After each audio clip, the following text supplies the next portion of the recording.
Okay, welcome everyone to the We Do Wind platform, the data science for wind energy workspace. And some of you we have been engaging for the past year and a half.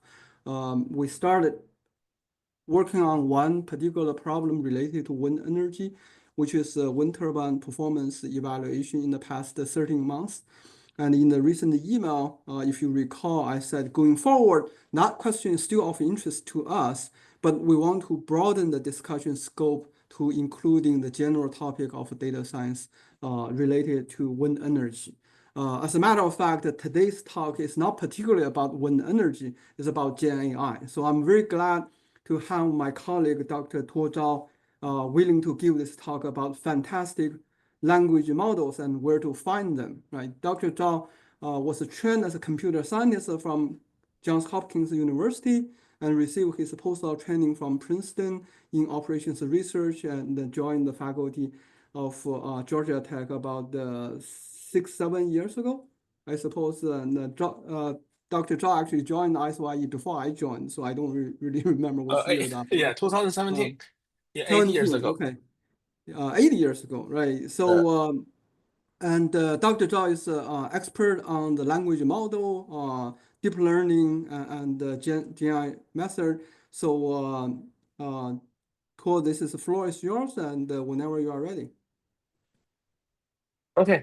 Yeah. Thanks, Dr. Ying, for the introduction, and it's really my pleasure to give this talk. So this is a talk, but this is more like a tutorial of a large language model. So it does not require much prior knowledge about a language model. So this talk is mainly about like introducing the mainstream language models, and then how they have been trained, and also their recent progresses. Okay, so yeah, myself, as Doctor introduced, I'm now an associate professor of ISYE at Georgia Tech. I also have a adjunct appointment in CSE, and I'm working on language models, and with a focus on making post-training and inference more efficient. And I'm also holding a visiting faculty position at Amazon, and I'm in a team developing an AI shopping assistant named Rufus. If you use Amazon app, and on the right bottom corner, you can just click the chat logo, and you will see the Rufus agent. It's a chatbot which can help you find good products on Amazon, and also can help you to address all kinds of questions regarding the products.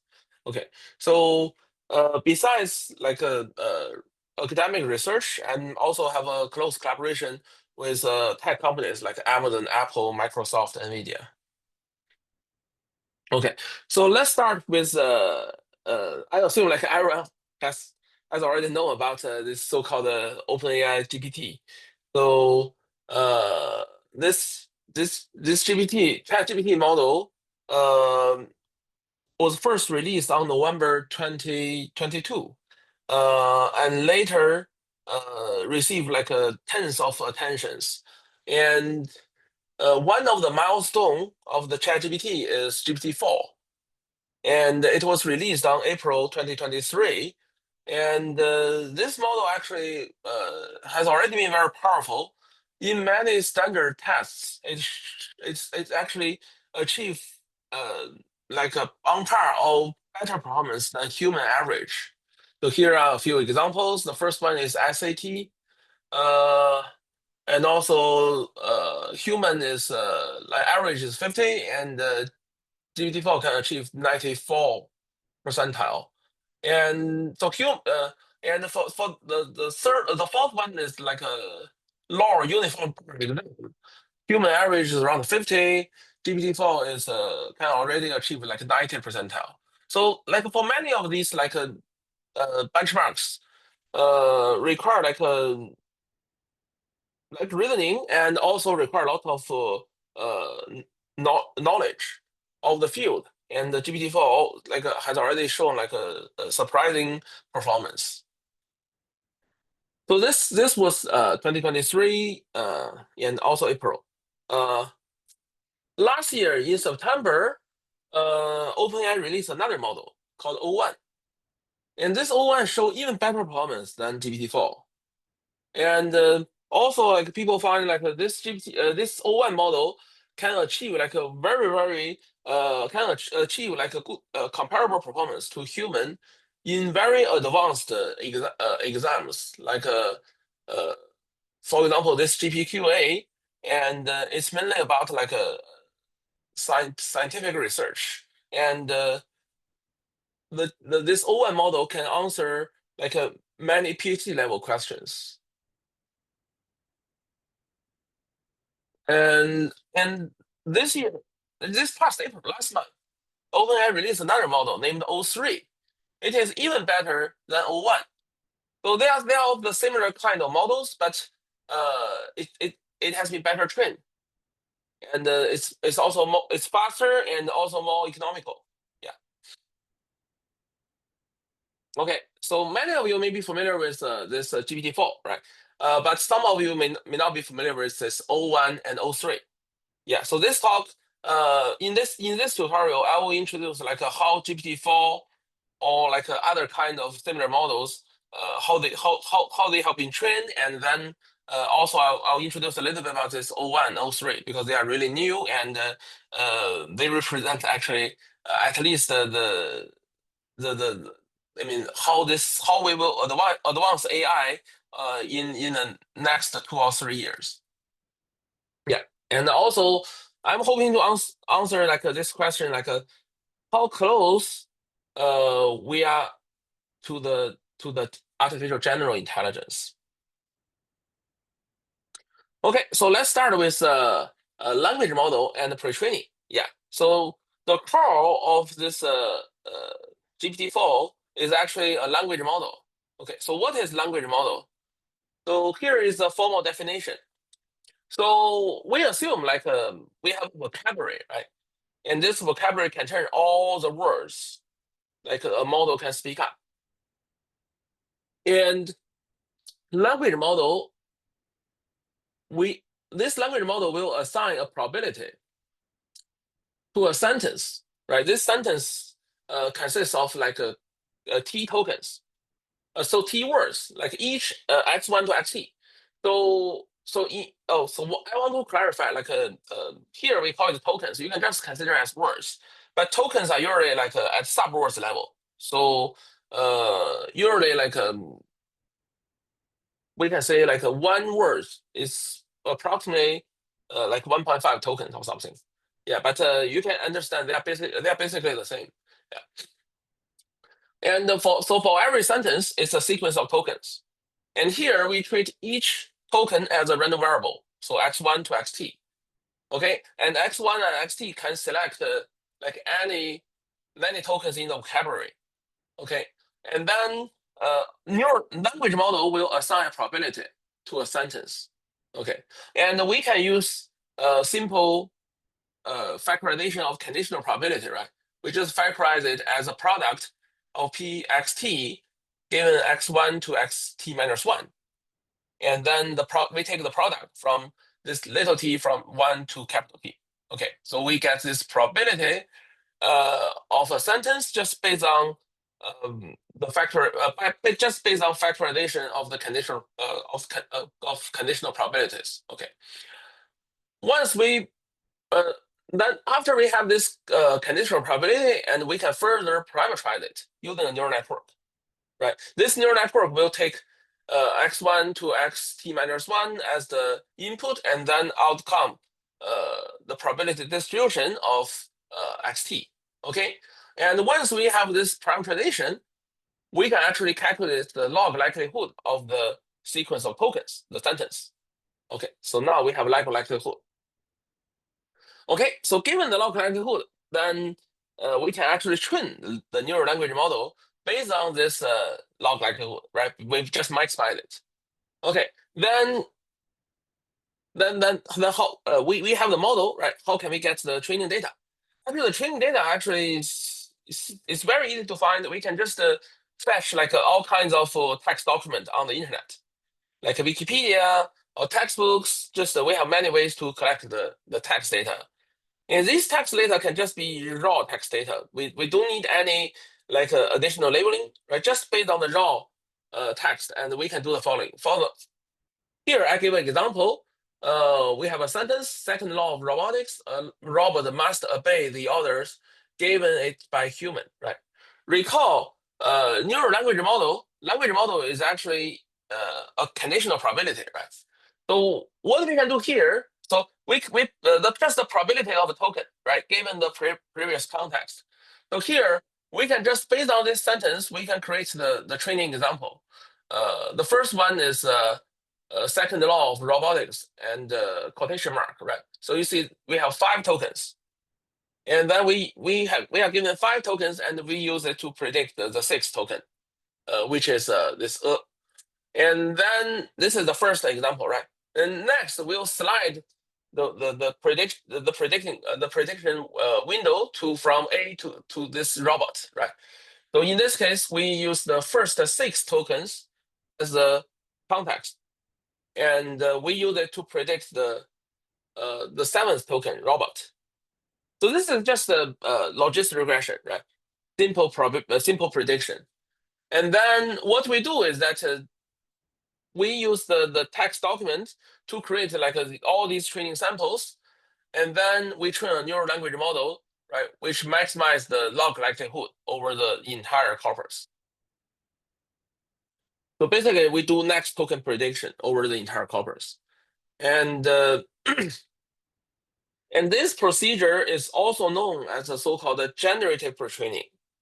Okay, so this is also why, like this AI, nowadays the frontier is called the generative AI, because this is essentially a generative approach. So given the context, we are generating next token. Okay, later I will show like how this is different from the conventional, usually we call it a discriminative approach. So this one is called the generative approach. Okay, so this is about the pre-training. Yeah, one thing I want to tell everyone is that for this pre-training, we need a huge amount of data. Like for example,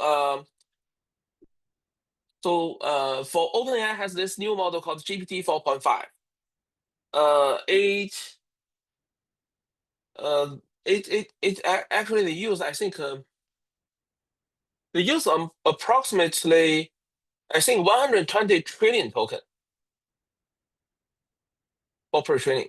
So which means like their pre-training procedure, right? They basically have predicted the token like for like 120 such trillion such tokens. Okay, this in their pre-training, and OpenAI's model is closed source, and the latest open source model, like for example Q13, they use 36 trillion tokens for pre-training. Okay, so this is highly non-trivial. Okay. Okay, now I'll explain like once this language model is trained, how can we use this language model to generate the natural language? Okay, so it's also quite simple because it's autoregressive, right? So it's a conditional probability distribution and autoregressive.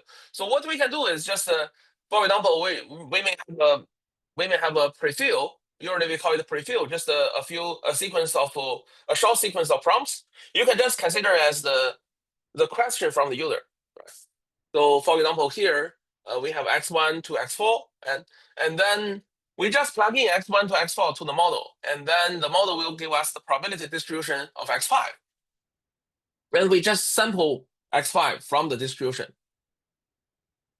And then next, we use we append this x5 into the context, and then use the language model, right, to generate to yield the distribution of x6, and then we sample x6 from it. We just continue to do this until we sample such so-called end of text token. So this is also in the vocabulary, and the model can generate it. And once this token is generated, then we end the generation.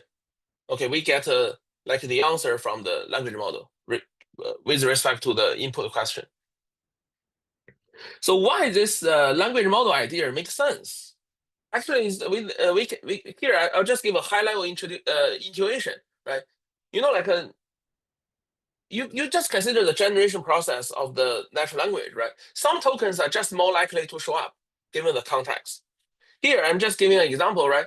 For example, we have the input prompt like today is.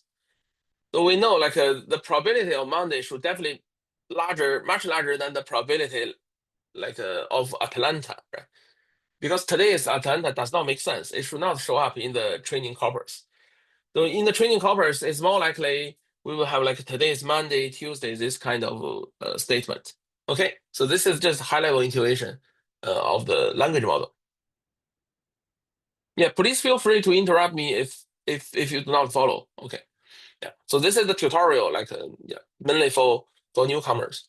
Okay, and then I'll briefly talk a little bit about this Well, like a neural network.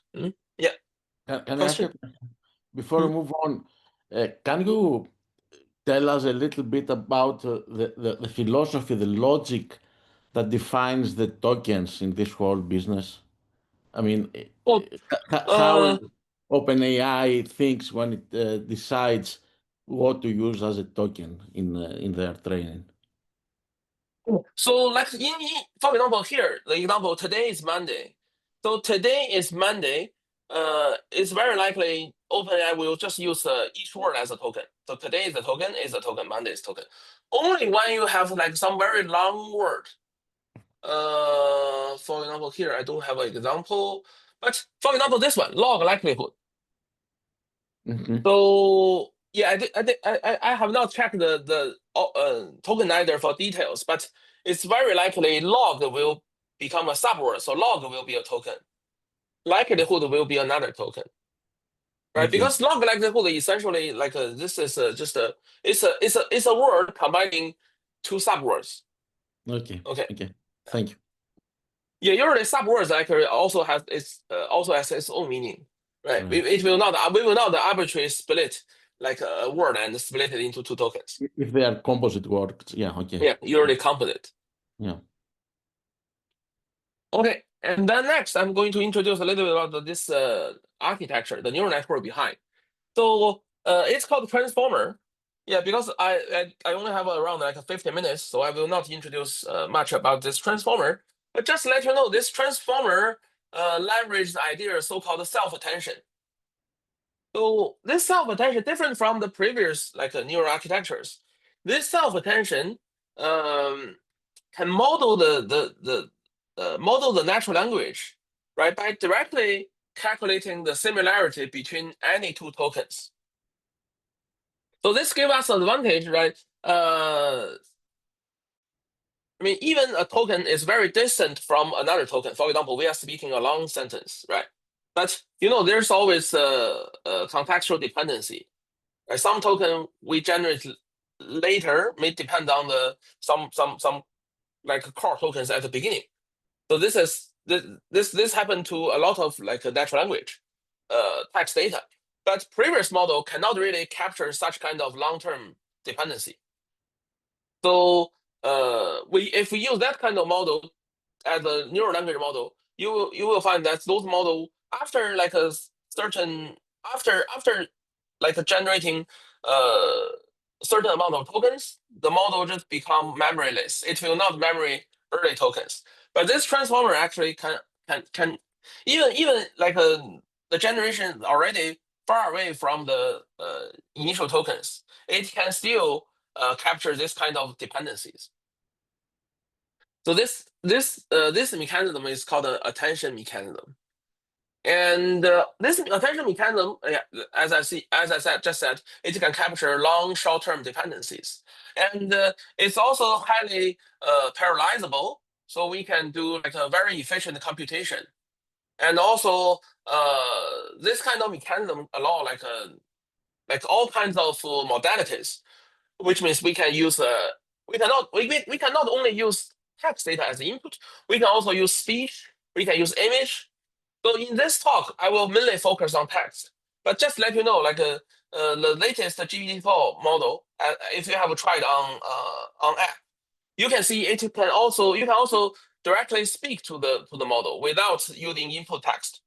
Okay, so this is actually GPT-4 all represent omni. So I think omni means like basically omni means everything in Latin. It's a Latin word, everything basically.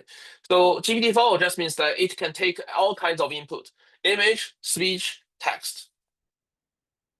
So this is one key neural architecture people are now using. So all the models you have seen, they are transformers, right? ChatGPT are transformers, Cloud, Llama, Qwen, right? All these popular language models are like transformers. There's also another thing called a mixture of expert, which is also very popular, like OpenAI, Cloud, Qwen. They are all using this so-called mixture of expert, or DeepSeek. Yeah, they are all using this mixture of expert. So the only difference is that as I introduced earlier, this transformer leveraged the attention mechanism, and the transformer can be viewed as like you stack a lot of layers together, and you have one layer of attention layer and one layer of just the regular neural network layers. So it's layer by layer, you stack them together. And usually attention layer will contain like maybe 15 to 20% of the parameters. And the remaining 80 to 85% of parameters are fully connected, just the neural networks, regular neural networks. But this mixture of experts actually leverage the idea of sparsity. At each fully connected layer, it creates like multiple parallel networks. And when we do inference using this mixture of expert transformer model, at each like neural network layer, fully connected neural network layer, it will dynamically choose just a small proportion of the parallel networks. So this will give us like with this sparsity will help like accelerate the inference, because the other fully connected neural networks are just discarded. We are only using a small proportion for calculation. So it will save the memory, it will save the computation. So this is why, like even nowadays, like we are using super large models. GPT-4 has 1.8 trillion parameters, but you will see we can still like do inference very efficiently. The throughput is about I think about nowadays about like at least 20 to 30 tokens per second, right? If you just chat with GPT-4, you'll find it's super efficient. Yeah, this is this MOE, this mixture of expert idea is one key, is one of the key which help accelerate the inference. Okay, so then can I ask another question? Yeah. These technologies, the transformer and the mixture of experts, are they technologies that have been developed independently of the large language models, or they were developed? Okay, so specifically this for transformer was first developed for machine translation. So at that time, we don't have so-called universal or generic or general language model. It was specifically designed for a very specific task. I see. Just translate from one language to another. But Okay. later, people find like we can use it for like pre-training, right? Because for translation, you still need the label data. You need to have the data from one language to another language, right? It's essentially a pair of text, a pair of documents. But Okay. yeah, but this is how transformer was designed. And the mixture of expert was initially designed for convolution network for image classification. Okay. Yeah, but later it was adopted to transformer. Okay. Thank you. Yeah. There's another question to Yuri. Go ahead. Yeah. So the GPT-4 and these kind of transformers are decoder only architectures. Yeah. But for transformation and for like question answering, there are also people tried encoder decoder before. So are large language models, so with encoder-decoder architecture, are still being used? Like, I mean, I remember the original ones was like T5 and BART. Are they still used? Is there still development on it? And what is like their use cases compared to like classical decoder-only architecture? So encoder-decoder architectures are still used, but when people really want to scale to larger model size, and people will use the decoder. Based on my knowledge, like for encoder-decoder, people can train like encoder-decoder models up to at most 20 billion parameters. For any model larger than 20 billion parameters, if you train encoder-decoder, you will see the gain will diminish very quickly. So some people like argue that this is mainly due to like we don't have a good training algorithm for encoder-decoder. Yeah, but that's just the reality. Reality is like nowadays, like all these models are decoder only. Encoder-decoder architecture is supposed to be better, right? But turn out in practice, that's not really true. Yeah, maybe we still need more investment on encoder-decoder, but now like because of this competitive research landscape, so nobody really want to take that risk. Thank you. Okay. So Tu, I saw your next slide say post-training. You on the previous slides you also on pre-training. Is the pre-training train part of the parameter, and there are some remaining parameter to be trained in the post-training? Oh, pre-training is actually, if you consider computational effort, pre-training is actually the major computational effort. Yeah, but after the pre-training is, you will see like the model is not capable enough. Post-training will mainly do like yeah, sometimes people call post-training alignment. It's Like the model is very refinement. knowledgeable. The model will become very knowledgeable after pre-training, but the model just does not know how to use the knowledge. Okay. But it's for the same set of parameter. It's not like a yeah, it's the same set of parameter. It's still training. We're still training all the parameters. So the parameters are still being updated, but just the training become a little bit different. Okay. So one important language, one important abilities we want the language model to have is just follow the user's instruction. Okay. For example, here the user gave a prompt. Translate the following sentence to French. The sun is shining brightly today. You see, given this is the prompt, like you can just feed it to ChatGPT, and the ChatGPT will do translation for you. But because ChatGPT is already post-trained, so it's after the alignment. But if we do not have any alignment, just use the pre-trained language model, you will see like the pre-trained language model will not know like it will not be aware of the instruction. It is very likely to continue to generate the tokens just based on the most adjacent information. So the sun is shining brightly today, and then it will say that sounds so wonderful. Bright sunny days, right, can really lift the spirits. So you see, it just ignore the instruction because the instruction is not that close to the generated token. Okay, this happened to pre-trained language model. So our goal is to teach language model to follow the prompt precisely. Okay, then generating the desired response. So what we do is that we just curated a lot of instruction following data, right? This instruction following data is the instruction user input the prompt, user input the information, and then the desired response. The only difference is that this time we are training this conditional likelihood, conditioning on the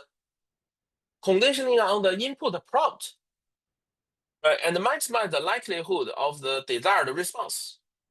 Okay, so this is still like we are predicting next token, but we are predicting the prediction start from the first token of the response. So we are not really doing like a next token prediction within the user prompt. Okay, so this is still maximum likelihood, and then we have the IFT data. X denotes the prompt, Y denotes the response. And another thing I want to remind is that we are actually doing this kind of we curate the instruction tuning data not only on one single task but on many tasks. We can do summarization, we can do like a rating review, we can do code translation, right? Just all kinds of basically all kinds of tasks, and then we can curate this kind of instruction following data, right? To make language model to train language model. And our goal is eventually we choose a diverse set of instruction following data, right? We just ask the model to try to be able to follow instruction on many different domains. And eventually, after this instruction fine-tuning, people find this language model this language model has obtained this kind of zero-shot abilities. What does zero-shot mean? Zero-shot means like it can generalize to other tasks once this model has been trained over many tasks.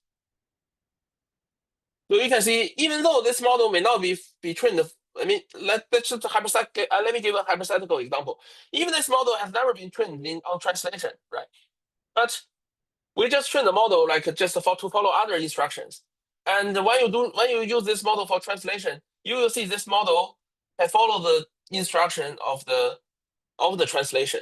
Okay, and this time after the instruction fine-tuning, the model can output the correct French. Okay, so this is called instruction fine-tuning. But even with the instruction fine-tuning gave the model ability of following instruction, right? This is super good. But this instruction fine-tuned model may still generate harmful content. For example, here the user asks like, I want to rob a convenience store. Do you have any suggestions? And you see the model says, sure, I'll give you suggestions. To reduce the chance of getting caught, considering going late at night, right? It's a few detailed instructions. That's definitely like undesirable, right? We want the model to be harmless, right? Helpful, give the user like the answer aligned with human values, right? Social norms. Okay, so our goal is to align the output of the language model with human preferences. So the method is called reinforcement learning from human feedback. So basically, like we ask human to label the data, and then we learn a reward from the human preference data. And then we use the learner reward, right? Based on this learner reward, we further apply reinforcement learning to language model, right? To try to make the language models the output, right? Try to maximize that reward. So what is human preference data? Human preference data is actually just a pairwise comparison. I mean, more broadly, like we can also use ranking data, but ranking data is just a generalization of preference data. So for example, here, the problem is find some casserole recipe. And the first one, but here we are given two responses. The first one is very detailed, include all the information. But the second one, I mean, it still makes sense, but it's less informative, less helpful. So in this case, we ask the human to compare these two responses. So one is right. We will prefer the first one. So the first one will be the preferred response. The second one will be the reject response. We don't want the model output the second one. Okay. So so why do we like this kind of preference data? The first thing is that like sometimes human values are just hard to define. You cannot explicitly define what is our human value. But people have a sense, people have the intuition, like which response is better. So this is more aligned with human's intuition, right? You just pick which one is better. And another thing is that when people want to give, for example, this is preference-based, and there is also some kind of rating-based, right? For example, you give a response, and you rate it from 0 to 100. But then in that case, the rating is subject to labeling bias. So for example, some people are just harsh. They just give that a very low rating to all responses. Okay, and but comparison, right? Like we have in this person is given two responses, even though like both ratings are low, but the comparison is still consistent with the others. Okay, And another thing is uncertainty, right?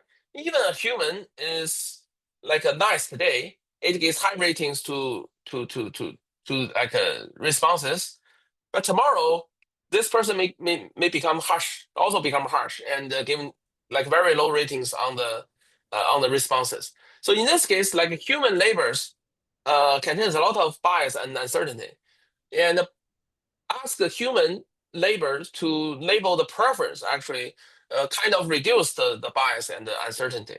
But you just I just want to highlight to remark like the bias and the uncertainty are still there, right? This is just a way to reduce them, not get rid of them. So, Okay. Tor, previously you mentioned the O4 actually can answer a lot of very specialized, advanced subject knowledge. Does this mean the OpenAI employed a lot of this expert to fine-tune their model? Oh, O4 is O3, O4 is a different story. Okay. It actually require like a more advanced training techniques. I will also mention later. Yeah. Okay. So this one is mainly about GPT-4 and GPT-4 and Cloud 3.5. Okay. So the model we use to train such reward is called the BT model. It's actually a very classical model from, and a lot of people in operation research actually are still studying it. It's just a pairwise comparison model. Okay, so we are given like a two data point, y1 and y2, and the probability a human labeler like rate y1 is greater than y2. It's proportion is equal to this probability, right? Exponential R is a reward function. So ry1 over exponential ry1 plus exponential ry2. So here you can see if y1 is much larger than y2, then this probability is close to 1. Yeah, if y1 is if their rewards are similar, then this probability will close to 0.5. And given this model, we can train the reward model, right? Just by maximizing this likelihood. And here I want to mention one thing that this is also, I mean, for this maximum likelihood procedure, actually we initialize the model from a pre-trained model, right? So then in this case, the reward learning can also take advantage of the pre-trained knowledge in the pre-trained model. Okay. So once we finish the procedure, we get a reward model, and then we can just train. You apply any reinforcement learning, not any, but many reinforcement learning, online reinforcement learning methods will work. Like for example, PPO, reinforce, and the GRPO, right? They will all work for this scenario, and then you fine tune the model to maximize this reward. Okay, and after alignment, after this RHF alignment, language model can avoid unhelpful, harmful outputs. So this time, if you ask the question again, it will answer, "I'm sorry, I cannot help you with that. If you're feeling desperate, it will not give instructions on how to rob a convenience store." Yeah, but there's one. There's one drawback. Like after you align language model with RHF, you often find that this language model become an over refusal. It will refuse to ask questions. It becomes very conservative. Yeah. So there has been some ongoing research trying to which tries to fix this. Yeah. So called the rover refusal. Okay. And then this is about like alignment, and many people also find maybe not. I'm not sure like how many of you were have been aware of that at the beginning. For example, back to 2 years ago, like early 2023, if you use ChatGPT is very was very stupid at that time. Like even at a very simple math problem.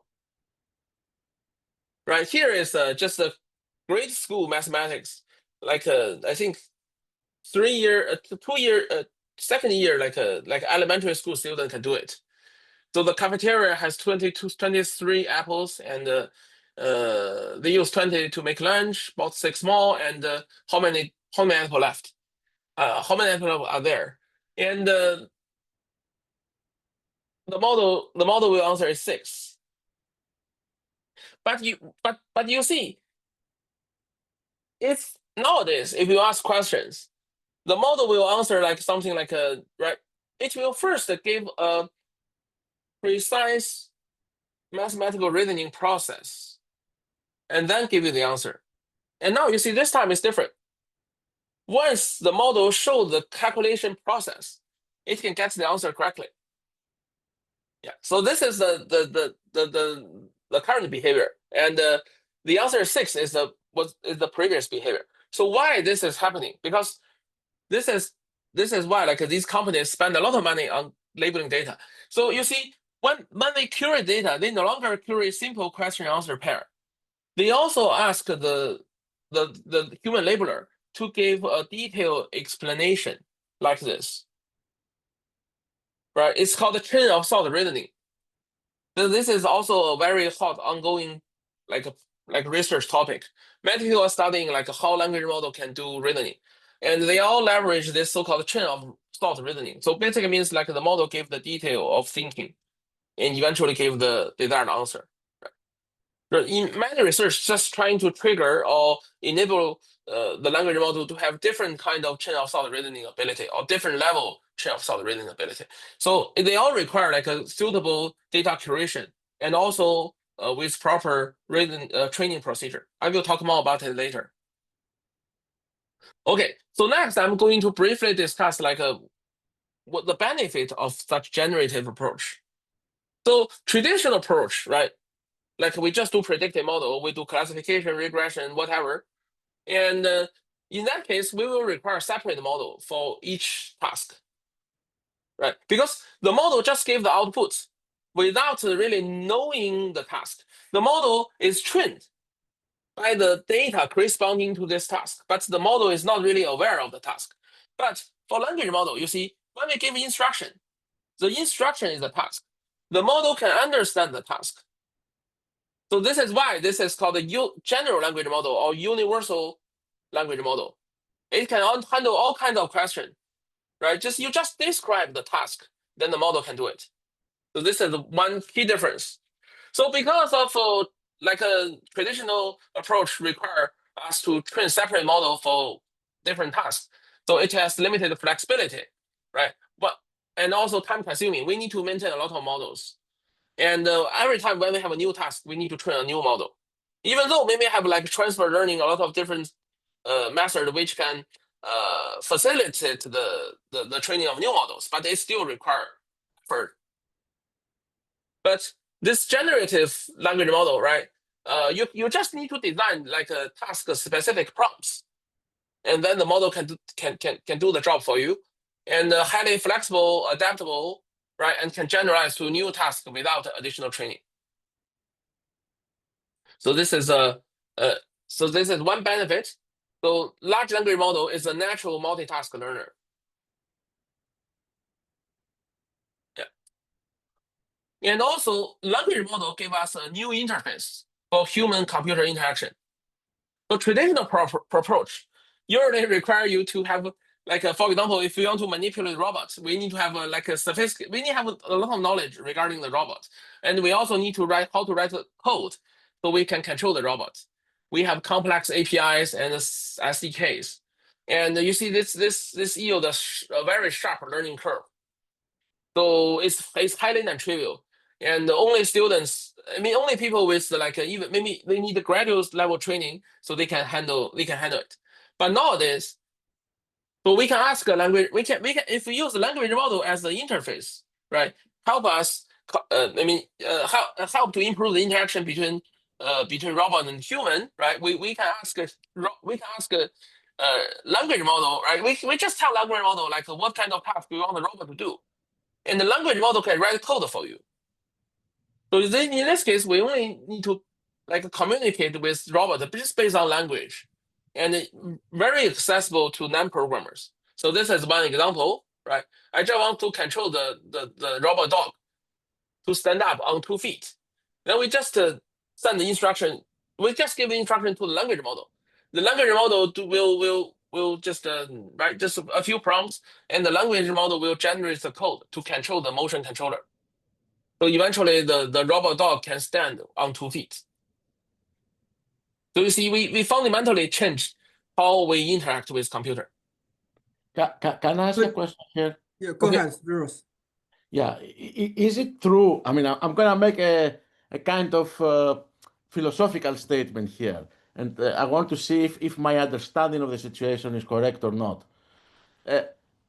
When you do this comparison between traditional methods and the new approach, essentially the new approach is able to do what you are saying because it has been trained very massively, very extensively with this 3 billion, whatever, trillion actually, whatever you mentioned earlier, data samples or whatever. It has been trained in all the traditional methods essentially in a very Traditional massive manner. I mean, if you did not have all the past codes that have been written by computer scientists, if you did not have all the repositories of knowledge that exist on the internet or everywhere, if you did not have all that background so that you can train the current models, you will not be able to produce the behavior that we see, right?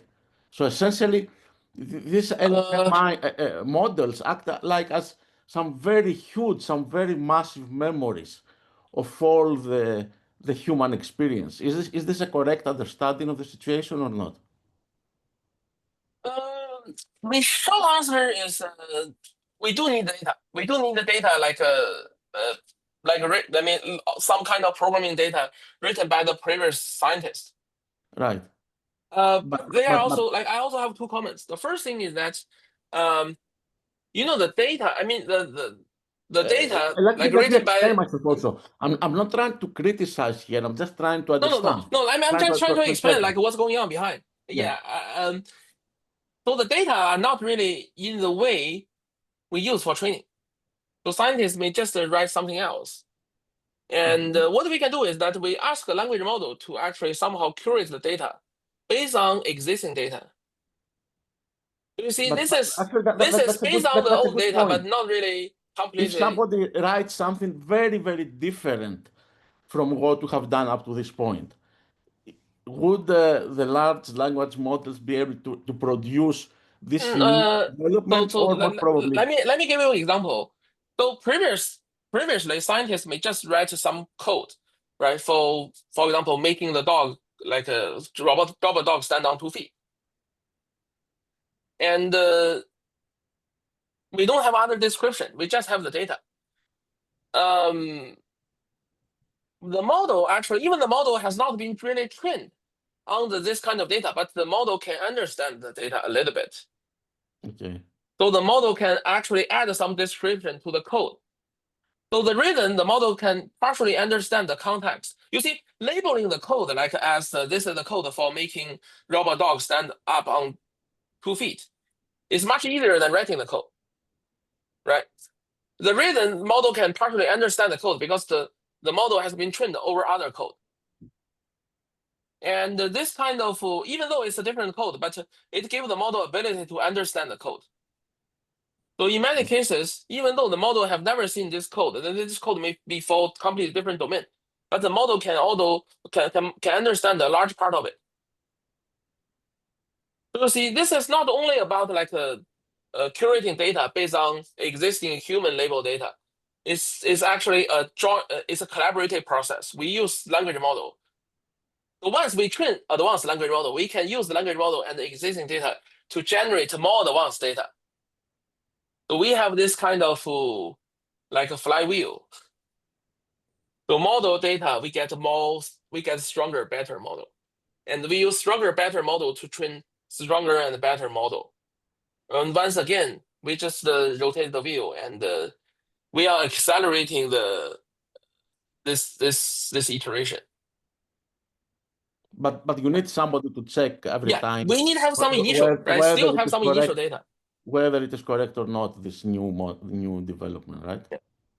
Okay. Yeah. I don't want to interrupt more. Thanks. Yeah. Okay. And then the next thing is that because these models are already very capable, so they can do complex reasoning, decision making, right?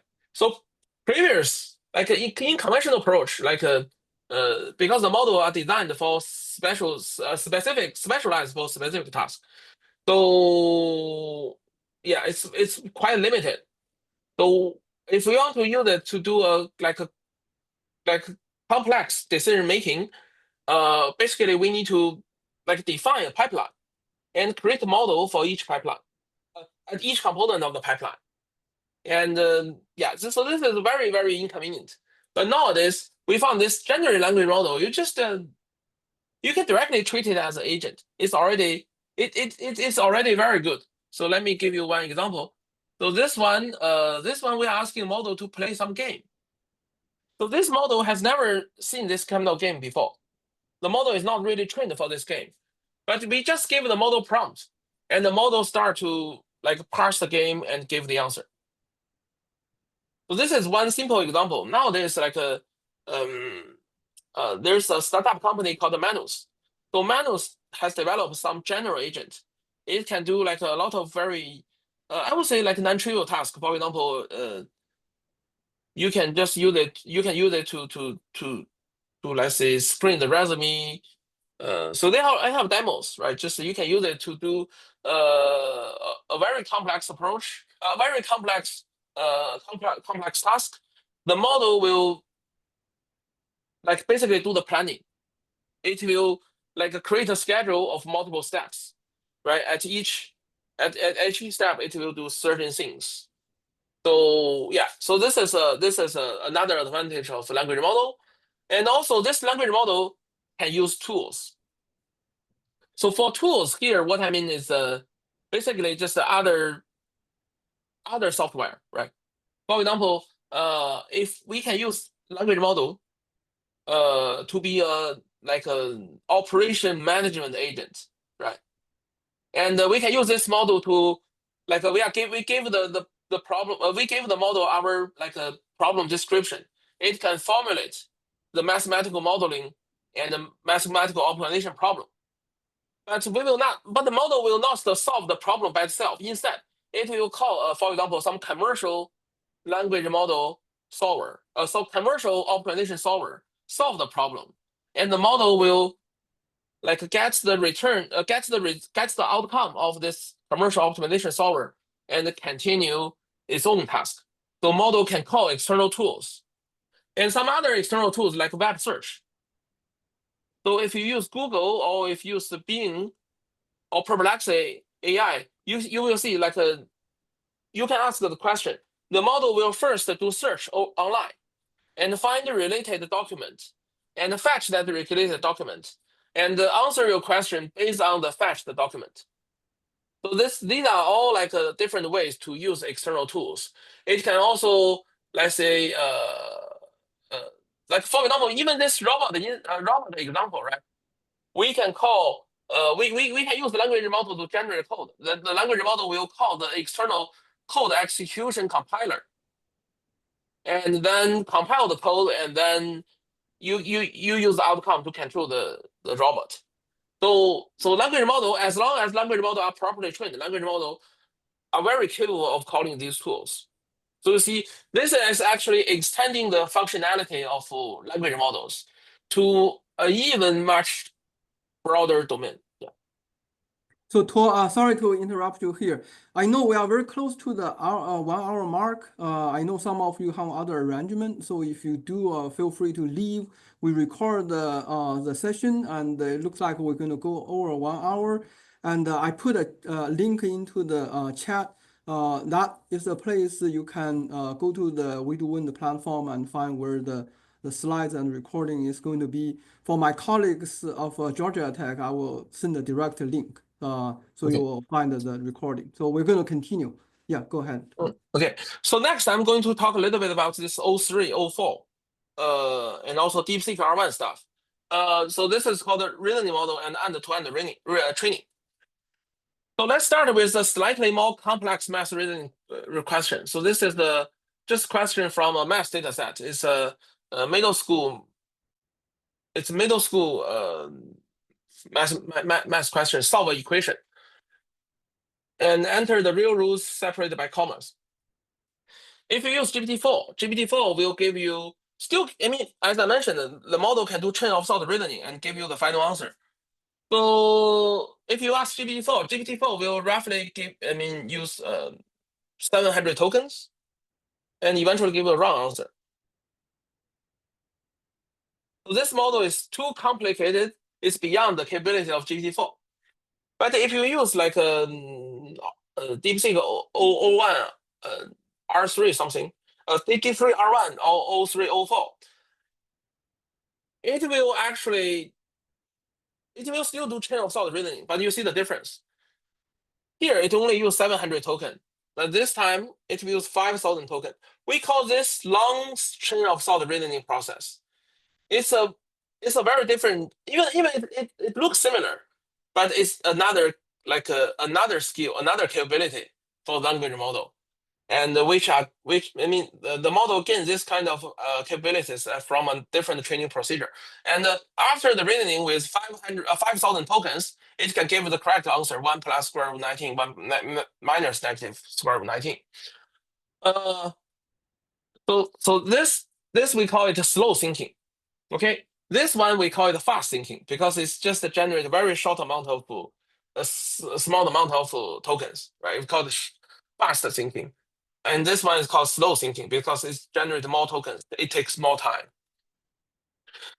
So the training method the method we use to train the model, right, to gain this kind of long COT reasoning abilities is called it's just a simple reinforcement learning. But we are using some prompt like this. So a conversation between user and assistant, the user asks a conversation and the assistant solve it.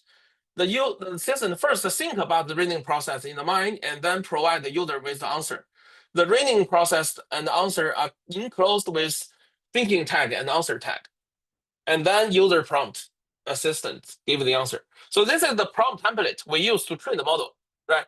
Once you have a question, you must build the question into this prompt template. And here you can see I would highlight like we require the model to think, right? Because we give this think, we give this think tag. We require the language model to think, and then we require after the thinking, it gives the final answer. Like it put the final answer in this answer tag. Okay, and as I said, like many online R algorithm will work for language model fine tuning. Okay, this time like a reinforce GRPO, reinforce, they all work.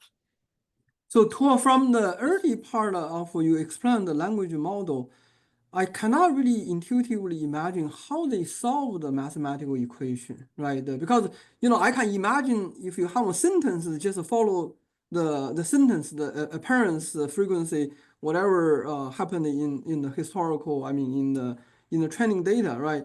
And by solving the equation, how does that happen? Because it's not really.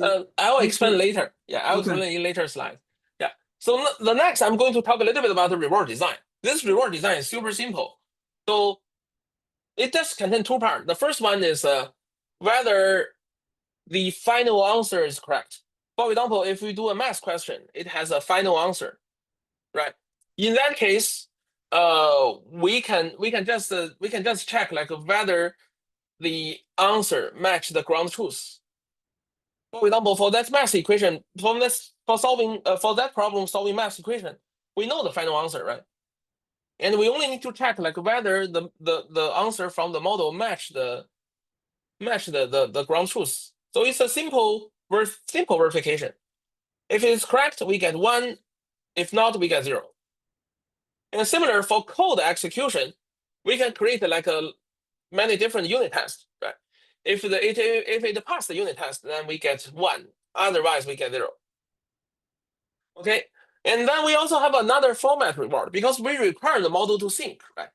So which means if the outcome of the model, if the output of the model does not put the thinking process under the thinking tag, then it will also we will also treat it as the result is wrong.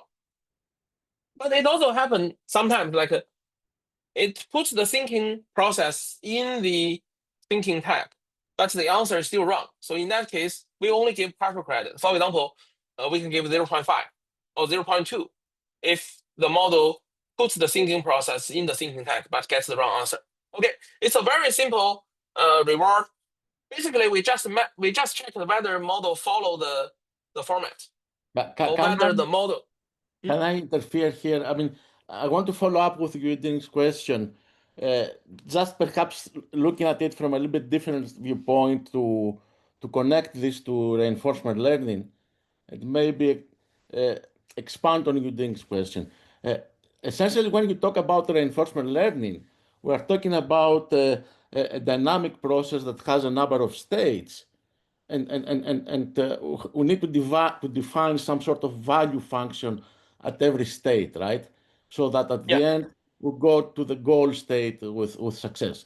Now, so if I paraphrase Eugene's question, in this process that solves this mathematical equation there, what in this context, what is the notion of a state for this thinking process? All the context, all the previous context is considered as state. What context? You mean? So just like the conversation, at current, for example, at current turn, right? We have we have a lot of different, we have many turns in a conversation. So for example, at the third turn, the entire conversation history is considered as a state. And the outcome from the response from the language model is considered as action. Right. So after this turn, the action will be appended to the conversation history. And now all the new conversation history becomes the state. But when you give to after you have trained the system, and when you give to it a new problem, mathematical equation to solve, without any conversation, you just wait for an answer. Are there any internal states that the system has to go through to generate the answer that will give to you? What do you mean by internal state? Because I just said I just treat all the conversation history as a state. So No, the policy. This is for the training, but now we train it to give this correct answer to this equation, and then I give it another equation. In that case, I'm expecting a correct answer after the training, right? So the system has to go through some process to generate this answer to the new equation. Is the system still thinking in that staged manner? It thinks going through. Oh, this you mean stage? you mean once I finish a conversation and then start a new conversation and start a new equation. Yeah, and then whether the previous conversation will still be part of the conversation history. Is that I don't your know question? how it's going to use it. Yeah, so I think of it as training, as the previous conversation. Is it true or not? It considered as a conversation history, but the model somehow has the ability to identify like the new conversation, and the previous conversation history does not matter. The model just have this capability. Yeah, you ask the model to solve like a problem A, and you get the answer. And now within the same conversation, you ask the model another question. The model will still treat the previous math question as a conversation history, but the model will know that question is not related. The model will answer the second question without much interference of the previous question.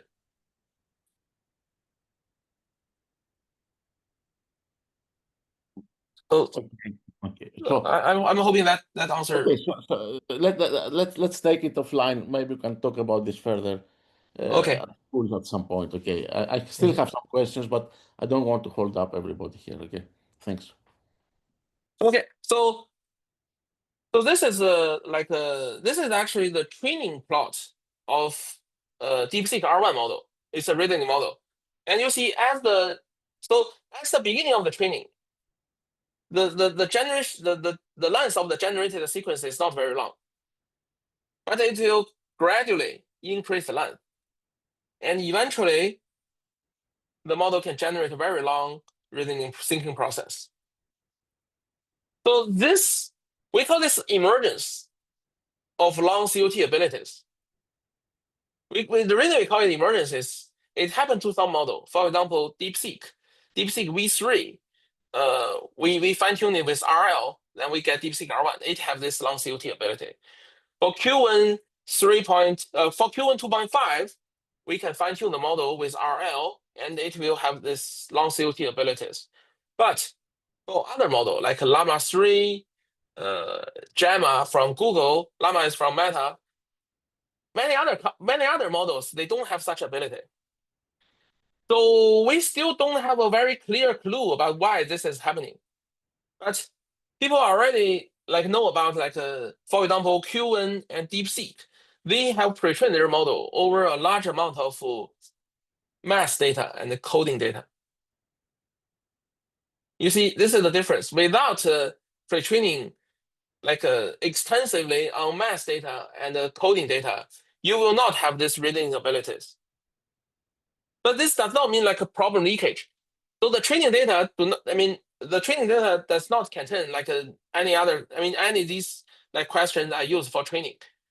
It just have basic math. For example, I can use math textbook as a training corpus for the pre-trained model, or algorithm textbook, right? It contains a lot of sample codes, and I use those for pre-training.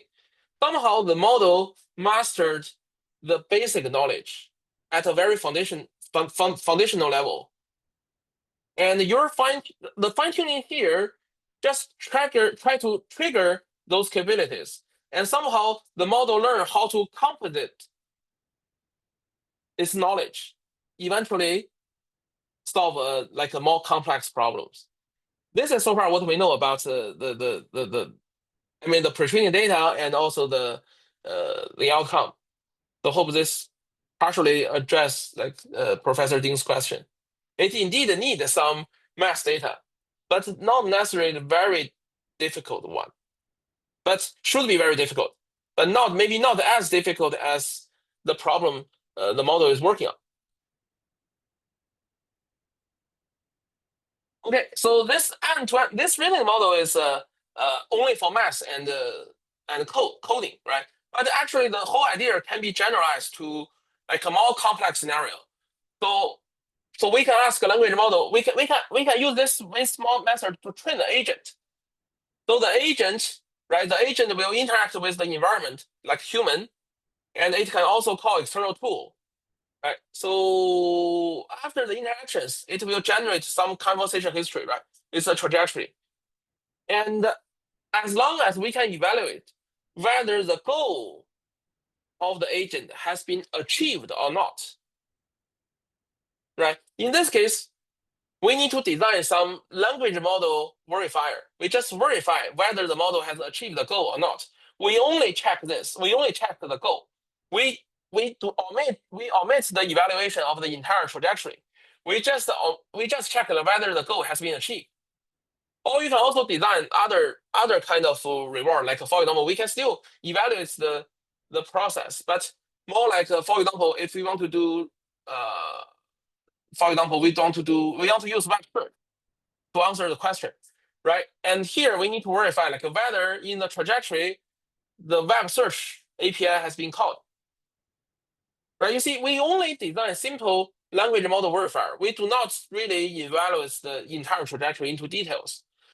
Okay, in this case, we design reward, and then we just use reinforcement learning to train this reward, the entire process. And you will see, eventually, this agent can work. This is called end-to-end training, right? Because we are giving the agent our instruction, and then we can directly get the feedback from the final outcome. So this is called end-to-end training.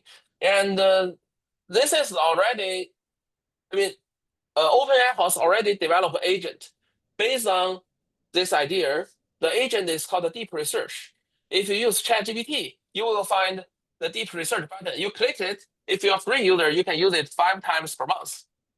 Okay, and if you use XAI, the model from Elon Musk, and you can use deep research, I think maybe 5 times a day. Yeah, they are more. XAI is more generous to free users. But anyway, yeah, you can try on your own. Deep research and deep search, they are basically a model, an agent, which can call web search. and it can help you collect information or answer some question. But it will not do one round of search. It can do multiple rounds of search. Every time you get some results, and every time I mean, the search is autonomous. So which means like the agent can generate the keywords for search. And once it gets the return results, the agent will check like which information is still missing. It will generate another round of search, new set of keywords. Okay, it will do this round by round, and eventually, when the agent thinks it already gets like all the answer you need. So it's quite smart. Yeah. Okay. Here I'll just be quick, right? Just I'll briefly talk about how can we access these models. There has been like this big tech armed race, right? The models are getting bigger and bigger, and in academia, we don't really have the it's already become a privilege. We don't have the privilege to train the model, but we can use their API. Yeah. So for O3, this kind of reading model, this is their most, this is not their most expensive, but most available reading model. It charged like $10 for 1 million input token, and $40 per output token. But just like I want to remind you, like the reading model will generate a very long reading process. So using reading model is still very costly, even though it's more powerful. And for GPT-4, it's still convenient model without that strong reading ability. It's much cheaper, like $2 for the input prompt, and for the input token, and $8 for 1 million token output tokens. Yeah. And they also have light version 04 mini and GPT 4.1 nano. So it costs less. And we also, besides OpenAI, we also have other competitors. Cloud is a model from Anthropic. It can achieve like similar performance to GPT 4.1. But for reading the model, these companies are still falling behind. So it can only achieve like a 01 performance, which means they are probably like 6 to 8 months behind OpenAI. Okay, and the Grok 3 is similar. The Grok 3 is slightly worse than Cloud. Okay, but given Grok 3 is much newer compared with the other two companies, yeah, their performance is already very good. And there are also like open source competitors. For example, this DeepSeek R1, and it's a reading model. The performance, I would say that the performance almost match Grok 3. And for DeepSeek V3, it almost matched GPT-4o. And also we have Llama 4 from Meta and Alibaba Q13. So they are all at roughly around like a DeepSeek R1's level or DeepSeek V3's level. And we also have other model like Gemini, Mistral, Kimi. Yeah. But anyway, so this what is does the the short clip. Anthropic mean, Tor? You said Anthropic is I think it's a Latin word, like some kind of human or whatever. Yeah. Okay. Then and another thing is that these language models are quite large. Even like some small model like Q13 8B, we still need like at least two A100 if you want to fine tune the model. If you only want to do inference, you may still need like a GPU like 5090. It's much cheaper, right? Only 2K. Yeah, if you use two A100, it will like for training you will need like 24K something. And for larger model like DeepSeek R1, it contains 671 billion. And to train this model, you need at least 16 A100. So that's a minimum requirement. Even with 16 A100, the training is still very slow. In general, people would recommend like to use like at least 64 or 128 A100 for training DeepSeek to fine tune DeepSeek R1. Yeah, if you use inference, you still need 8 H100. Yeah, It's quite expensive.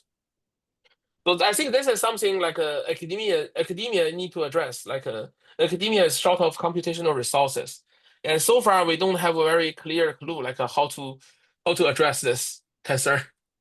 Okay, and also last I'll briefly talk a little bit about my research. So my research focused on like how to reduce the. I mean, this is one line focusing how to fine-tune the model with limited resources. So we developed something called parameter efficient fine-tuning, which can just use fewer. We still have a large model, but we only fine-tune a small proportion of the parameters. And also, I mean, my research project, this one is about quantization. We try to use low precision weights. Okay, so it's low bits quantization, right? It's also about saving the memory and accelerate the computation. And also, like this one I mentioned before, we need diverse data for alignment. How to select the data, right, to maintain the diversity, and meanwhile maintain high quality, right? This will require tons of research.